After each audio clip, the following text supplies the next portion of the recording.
Assalamualaikum warahmatullahi wabarakatuh.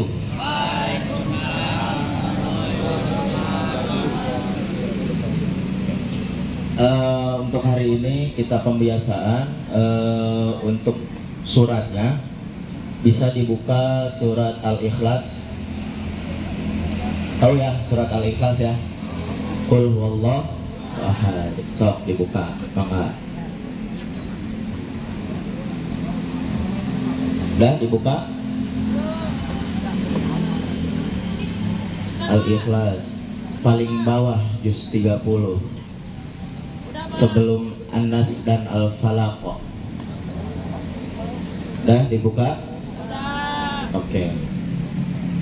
Sebelum kita mulai, alangkah baiknya kita memulai aktivitas hari ini atau sekarang murojaah. Itu kita saya terbiasa untuk membacakan suratul Fatihah untuk para alim ulama, untuk para Rasulullah dan untuk saudara-saudara kita ataupun orang tua kita, mungkin dari teman-teman yang sudah mendahului gitu. Karena apa? Karena kata Rasulullah Shallallahu Alaihi Wasallam, segala amal terputus setelah kematian itu kecuali 3. Yang pertama amal jariah, yang kedua ilmu yang bermanfaat, dan yang ketiga doa anak soleh. Mudah-mudahan kalian semua menjadi anak soleh dan soleha. Amin ya rabbal alamin. Oke, dimulai dulu ya. Ikutin saya aja ya. Untuk pertama, Bismillahirrahmanirrahim. Asyhadu an la ilaha illallah wa asyhadu anna Muhammadar Rasulullah. Asyhadu an la ilaha illallah wa asyhadu anna Muhammadar Rasulullah. Asyhadu an la ilaha illallah wa asyhadu anna Muhammadar Rasulullah. Allahumma salli ala Muhammadin wa ala ali Muhammadin wa sallim. Allahumma salli ala Muhammadin wa ala ali Muhammadin wa sallim. Allahumma salli ala Muhammadin wa ala ali Muhammadin wa sallim. Astaghfirullah, astaghfirullah, astaghfirullah, astaghfirullah, astaghfirullah, astaghfirullah, astaghfirullahal azim alladzi la ilaha illa huwal hayyul qayyum wa atubu ilaih. Bismillahirrahmanirrahim. Liridhalillahi ta'ala wa rahmatihi wa taufiqihi wa hidayatihi wa nurihi subhanahu wa ta'ala ila hadratin nabiyil mustafa Sayyidina Muhammadin sallallahu alaihi wasallam wa ala alihi wa ashabihi wa azwajihi wa dzurriyyatihi wa ali baitil kiram. Syai'ulillahi lahumul Fatihah. A'udzu billahi minasyaitonir rajim. Bismillahirrahmanirrahim. Alhamdulillahi rabbil alamin arrahmanir rahim maliki yaumiddin. Iyyaka na'budu wa iyyaka nasta'in ihdinas siratal mustaqim siratal ladzina an'amta 'alaihim ghairil maghdubi 'alaihim waladdallin. Amin. Wa thumma ila hadrati jami'i sahabati Rasulillah sallallahu alaihi wasallam arba'atil a'immati mujtahidina Sayyidina Abi Bakr radhiyallahu anhu, Sayyidina Umar radhiyallahu anhu, Sayyidina Uthman radhiyallahu anhu, Sayyidina Ali karamallahu wajhah. Wa thumma ila hadrati Sayyidina Hasan radhiyallahu anhu wa Sayyidina Husain radhiyallahu anhu, wa thumma ila hadrati jami'i sahabati ahlul badr, wa thumma ila hadrati Sultanul Awliya Bautil Azam Qutbil Alamin Sayyidi Syekh Abdul Qadir Al-Jalani Qaddasallahu Sirrahul Aziz, wa thumma ila hadrati Sayyidi Syekh Imam Hasan Al-Asy'ari, wa thumma ila hadrati Sayyidi Syekh Imam Mansur Al-Maturidi, wa thumma ila hadrati Sayyidi Syekh Imam Abu Hamid Al-Ghazali, wa thumma ila hadrati Sayyidi Syekh Imam Junaidi Al-Baghdadi, wa thumma ila hadrati Jamil Arba'atil Madhab Imam Hambali, Imam Maliki, Imam Syafi'i, Imam Hanafi. Syai'ulillahi lahumul Fatihah. A'udzu billahi minasy syaithanir rajim. Bismillahirrahmanirrahim. Alhamdulillahi Rabbil Alamin Ar-Rahmanir Rahim Maliki Yawmiddin Iyyaka na'budu wa iyyaka nasta'in Ihdinas siratal mustaqim Siratal ladzina an'amta 'alaihim ghairil maghdubi 'alaihim waladdallin Amin. Wa thumma ila hadrati abaina wa ummahatina wa ajdadina wa jaddatina wa masyayikhina wa auladina wa akhwatina wa ikhwanina wa jami'il ahli kubur minal muslimina wal muslimat wal mu'minina wal mu'minat, khususan ahli kubur. Silahkan kita sebutkan saudara-saudara kita ataupun orang tua kita yang telah mendahului kita.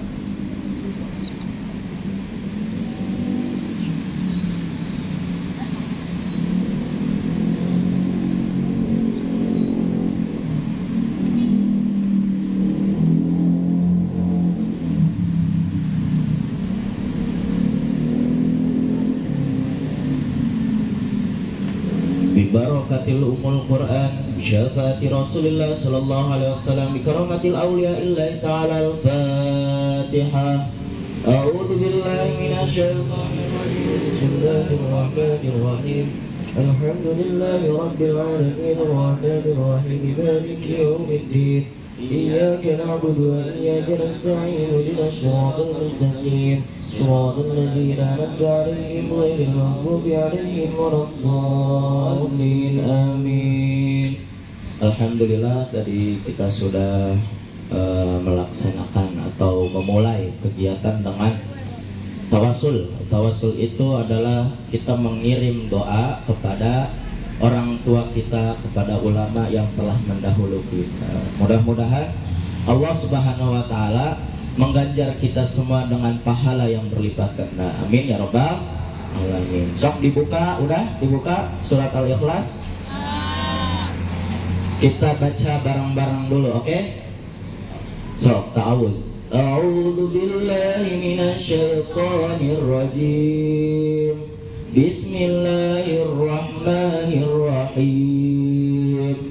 Qul huwallahu ahad, Allahus samad, lam yalid wa lam yulad wa lam yakul lahu kufuwan ahad. Shadaqallahul azim. Masih tetap dibuka Qur'annya, jangan dulu ditutup. Jadi pembahasan untuk murojaah hari ini insyaallah kita akan membahas tentang surat Al-Ikhlas. Di mana surat Al-Ikhlas ada yang tahu nggak? Termasuk surat Makkiyah atau Al-Madaniyah? Makkiyah atau Al-Madaniyah? Makkiyah. Kenapa disebut surat Makkiyah? Karena diturunkan di kota Mekah. Ciri-ciri surat Makkiyah itu suratnya pendek. Sedangkan Al-Madiniyah itu diturunkan ketika Rasulullah Shallallahu Alaihi Wasallam hijrah ke Madinah.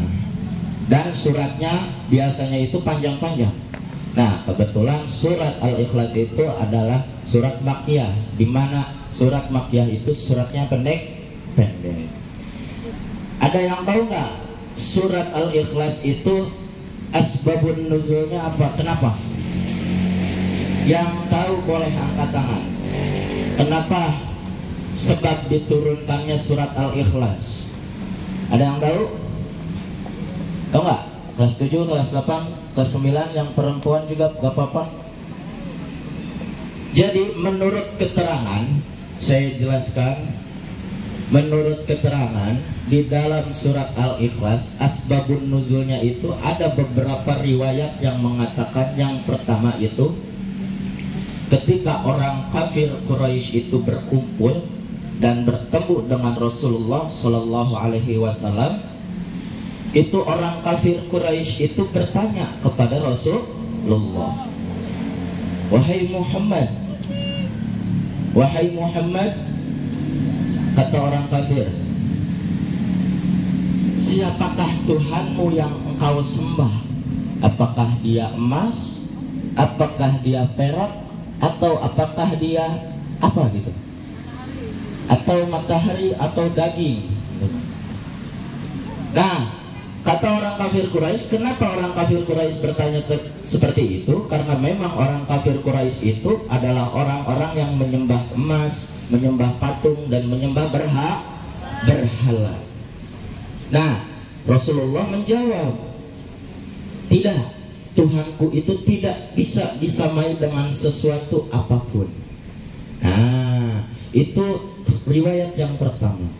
Riwayat yang kedua, ketika Rasulullah Shallallahu Alaihi Wasallam, nih tolong nih ya, kelas 7, kelas 8, kelas 9 seluruhnya, ketika ada yang memanggil ataupun ada yang mengucapkan Rasulullah, tolong dijawab dengan selawat, yaitu Shallallahu Alaihi Wasallam. Karena sepelit-pelit orang adalah orang yang ketika dibacakan atau ketika disebutkan nama Rasulullah atau Muhammad itu tidak mengucapkan salawat. Itu sepelit-pelitnya manusia. Ulang lagi ya, Rasulullah Shallallahu Alaihi Wasallam. Jadi riwayat yang kedua, ketika Rasulullah hijrah ke Madinah, itu orang kafir Quraisy, petinggi-petingginya itu, pejabat-pejabatnya itu mengadakan sayembara atau challenge untuk membunuh Rasulullah. Barang siapa, kata petinggi-petinggi Quraisy, barang siapa yang bisa memenggal kepala Muhammad atau membunuh Muhammad, akan diberi 100 unta warna merah, terus bola matanya itu warna hitam. Itu unta yang langka dan mahal harganya. Mungkin kalau sekarang mah dihargai dengan mobil Alphard begitu. Jadi saking mahalnya. Lalu ada namanya itu Suraqah bin Malik. Suraqah bin Malik itu berambisi untuk membunuh Rasulullah Sallallahu Alaihi Wasallam. Dikejarlah Rasulullah oleh Suraqah bin Malik. Dikejar. Nah, Suraqah itu kudanya bagus. Mungkin kalau sekarang motornya motor bor-apan gitu. Yang sudah dimodif gitu. Terkejarlah Rasulullah Sallallahu Alaihi Wasallam oleh Suraqah. Ketika hendak menghunuskan pedangnya, ketika hendak membunuh Rasulullah, tiba-tiba apa yang terjadi? Si kuda tersebut yang ditunggangi Suraqah itu tiba-tiba jatuh, karena tanahnya itu tiba-tiba terbelah, jatuh satu kali. Lalu Suraqah meminta ampun kepada Rasulullah, Muhammad, ampunilah aku. Rasulullah berdoa. Rasulullah itu tidak memiliki sifat dendam. Lalu didoakanlah Suraqah tersebut, hingga pada akhirnya Suraqah tersebut bisa berdiri lagi kudanya, berlari-lari. Ternyata tidak kapok Suraqah, masih ingin membunuh Rasulullah. Ketika Rasulullah hendak dibunuh yang kedua kalinya, terjadi lagi apa? Kudanya terjerumus, jatuh lagi Suraqah.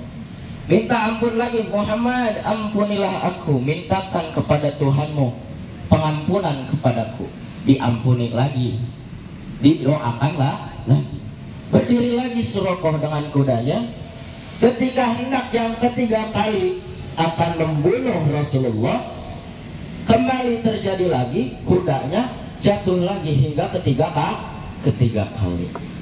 Nah, di situ Suraqah mendapatkan hidayah dari Allah Subhanahu wa Ta'ala. Ya Muhammad, aku sudah bertaubat, aku sudah kapok, aku sudah tidak ingin lagi membunuh engkau. Terus Suraqah itu minta ampun lagi ke Rasulullah. Datanglah Suraqah di depan Rasulullah, dihadang. Ya Rasul, ya Muhammad, Tuhanmu itu siapa hingga aku bisa mendapatkan kejadian seperti ini? Tuhanmu itu apakah emas, apakah patung, apakah perak? Kata Rasulullah Sallallahu Alaihi Wasallam, Rasulullah terdiam terlebih dahulu, sehingga malaikat Jibril itu menurunkan wahyu dari Allah, menyampaikan wahyu. Apa kata malaikat Jibril? Yaitu Qul huwallahu ahad, Allahus samad, lam yalid walam yulad walam yakul lahu kufuwan ahad. Katakanlah Muhammad, kan gitu. Itu artinya secara inklusif surat Al-Ikhlas itu mengajarkan kita tentang ketauhidan. Apa itu ketauhidan? Ada yang tahu nggak? Tauhid itu apa? Apa Nabil? Mengesahkan Allah atau tidak menyekutukan Allah. Dari ajaran nabi-nabi terdahulu itu satu ajarannya, tauhid, mengesahkan Allah, bahwa Allah itu tidak bisa dipersekutukan dan tidak bisa disamai dengan apapun. Tidak dilahirkan, tidak melahirkan, tidak punya istri, tidak punya bapak, tidak punya ibu, dan tidak punya keturunan. Karena Allah itu Tuhan yang tidak membutuhkan makhluk seperti kita kan membutuhkan, betul nggak? Adanya kita, adanya ibu dan bapak, adanya ibu dan bapak karena adanya nenek dan kakek. Begitu seterusnya. Kecuali Allah, karena Allah itu Maha Esa. Nah, di dalam surat Al-Ikhlas Allah itu ingin mengenalkan dirinya kepada seluruh makhluk, terutama manusia. Bahkan dikatakan tadi kan di awal, surat Al-Ikhlas itu pertama kali diturunkan itu malah perantaraannya itu lewat orang kafir, bukan orang muslim dulu. Jadi di sini menegaskan bahwasannya Allah itu secara inklusif atau secara umum terbuka itu menegaskan bahwa Allah itu adalah Tuhan yang satu, Tuhan yang esa, yang tidak ada sesuatu apapun yang bisa menyerupai Dia. Gitu. Ingin mengenalkan diri. Nah, tugas kita selaku hamba Allah, selaku manusia, selaku orang muslim dan orang mukmin itu mengenal Allah. Pak, gimana caranya mengenal Allah? Kan ada peribahasa, tak kenal maka tak sayang, tak sayang maka tak cinta, kan begitu. Nah, bagaimana kita akan sayang kalau kita aja nggak kenal, ya kan? Nggak tahu siapa yang kita sembah, siapa yang kita ibadahi. Nah, melalui surat Al-Ikhlas kita itu sama Allah itu diperintahkan untuk mengenal Dia, untuk mengenal Allah. Kalau bahasa agamanya itu disebutnya ma'rifatullah atau mengenal kepada Allah. Nah, mengenal kepada Allah itu dengan beberapa cara. Yang pertama itu ada namanya itu ma'rifat asma. Kita mengenal itu dengan nama-nama Allah, Ar-Rahman, Ar-Rahim, dan seterusnya. Lalu ada ma'rifat sifat. Ma'rifat sifat itu yang mana coba? Yang sifat wajib bagi Allah, yang ada 20. Yang kayak gimana? Wujud idam baqa mukhalafatul ilha wadisi qiyamu binafsihi wahdaniyah qudrat iradat ilmu hayat sama basar kalam qadiran muridan aliman hayan sami'an basiran mutak. Nah, itu kita cara mengenal Allah itu melalui asmanya, melalui namanya, dan melalui sifatnya. Nah, di sini di surat Al-Ikhlas itu sifat Allah itu yang pertama, Allah itu Maha Esa, atau di dalam sifatnya itu wahdaniyat, Allah itu Maha Esa. Esanya Allah itu, satunya Allah itu berbeda dengan satunya makhluk. Esanya Allah itu tidak berbilang. Kalau makhluk itu kan kita ada anatomi tubuh, ada kepala, ada tangan, ada mata, ada hidung, dan lain sebagainya. Kalau Allah itu esanya itu tidak berbilang. Hanya Allah yang tahu. Pak, gimana katanya kalau misalkan bentuknya Allah? Jangan ada pertanyaan seperti itu, karena Rasulullah pernah bersabda, janganlah memikirkan zat Allah, janganlah memikirkan bentuk Allah, tapi pikirkanlah ciptaan Allah. Karena kita tidak pernah sampai, akal kita tidak pernah sampai untuk menembus wujud Allah. Jangankan wujud Allah, saya kasih ini gambaran. Ini kan matahari nih, ada nih ya, kelihatan matahari. Coba teman-teman ngelihat matahari 1 menit aja, gimana kira-kira tanpa kacamata hitam? Gimana? Silau kan? Kita nggak akan kuat. Ini matahari yang notabene-nya makhluk yang diciptakan oleh Allah aja, kita nggak sanggup untuk melihat secara langsung, apalagi melihat Allah. Nah, yang kedua, sifat Allah yang ada di dalam surat Al-Ikhlas itu adalah mukhalafatul lil hawa. Artinya apa? Ada yang tahu nggak? Allah itu berbeda dengan makhluknya. Di dalam Al-Quran itu disebutkan Allah itu laisya kamitslihi syai'un. Allah itu berbeda dengan makhluknya, tidak ada yang bisa menyerupainya. Gitu. Sampai sini paham? Sampai sini paham? Alhamdulillah. Selain itu, satu lagi, hikmah dari surat Al-Ikhlas itu mengajarkan kita tentang arti keikhlasan yang sesungguhnya. Karena di dalam surat Al-Ikhlas, coba baca sekali lagi bareng-bareng. Bismillahirrahmanirrahim. Qul huwallahu ahad, Allahus samad, lam yalid wa lam yulad wa lam yakul lahu kufuwan ahad. Ada nggak kata-kata atau kalimat yang ikhlas gitu di dalamnya? Kata ikhlas di dalam surat Al-Ikhlas ada nggak? Ada nggak? Nggak ada. Nah, ikhlas itu seperti surat Al-Ikhlas. Ketika kita mengerjakan amal baik, mengerjakan atau membantu seseorang beribadah kepada Allah, itu harus dibarengi dengan rasa ikhlas. Karena Allah semata-mata, kita itu mencari keridhaan Allah gitu. Mungkin itu saja yang bisa Bapak sampaikan. Kurang lebihnya Bapak mohon maaf. Mungkin mudah-mudahan dengan murojaah hari ini, bulan ini, kita mendapatkan ganjaran oleh Allah, ganjaran pahala yang berlipat ganda, dan kita bisa senantiasa mengamalkan apa yang Allah perintahkan dan menjauhi apa yang Allah larang. Terima kasih untuk Bapak Kepala Sekolah, rekan-rekan guru, dan semua anak-anak SMP Puri Arta yang Bapak banggakan. Kurang lebihnya Bapak mohon maaf. Ihdinas siratal mustaqim, wallahul muwaffiq ila aqwamit thoriq. Assalamualaikum warahmatullahi wabarakatuh. Waalaikumsalam. Waalaikumsalam warahmatullahi wabarakatuh.